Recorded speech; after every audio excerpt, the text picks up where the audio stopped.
যাদের হার্টের সমস্যা আছে তারা কোন খাবার খাবেন? অন্য এক ভিডিওতে বলছি কোন খাবার খাবেন না, এখন এই ভিডিওতে বলবো কোন খাবার আপনি খাবেন।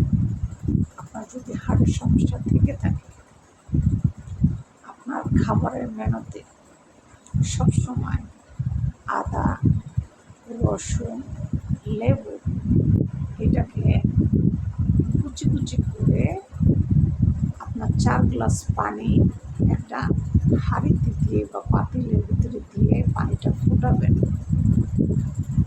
4 গ্লাস পানিকে 2 গ্লাস পানি করে নিয়ে আসবেন জাল দিয়ে।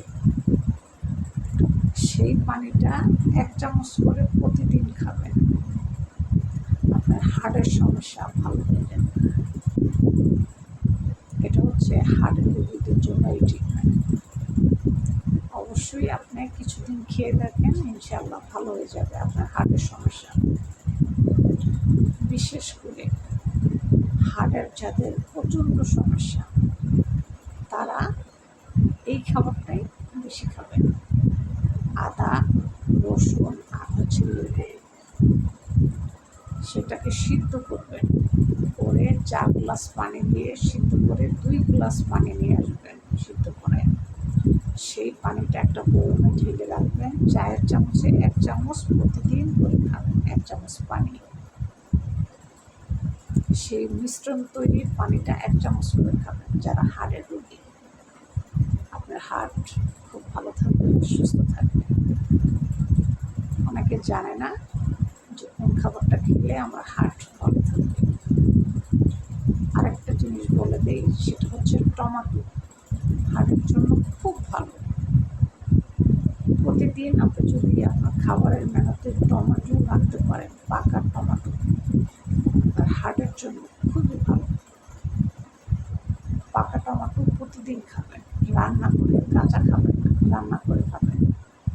সালাদ করে খাবেন না, সস করে খান, রান্না করে খান, ভর্তা করে খান, তবে কাঁচাটা না করে খান, রান্না করে খাবেন যাদের হাড়ের সমস্যা। আর প্রথমটা বললাম আদা, রসুন আর হচ্ছে লেবুর রস দিয়ে একটা লেবুর অর্ধেকটা কেটে সেটাকে জাল দিবেন 4 গ্লাস পানি দিয়ে। জাল দিতে দিতে 2 গ্লাস পানি পরিমাণ নিয়ে আসবেন, আয়না একটা বয়মে শূন্য করে রেখে দিবেন। প্রতিদিন 1 চামচ করে আপনি সেই পানিটা খাবেন। আর হচ্ছে খাবেন পাকা টমেটো প্রতিদিন। হার্টের জন্য খুবই ভালো পাকা টমেটো। তাহলে আজকে আমরা জানতে পারলাম কোন খাবারটা আমাদের হার্টের জন্য ভালো।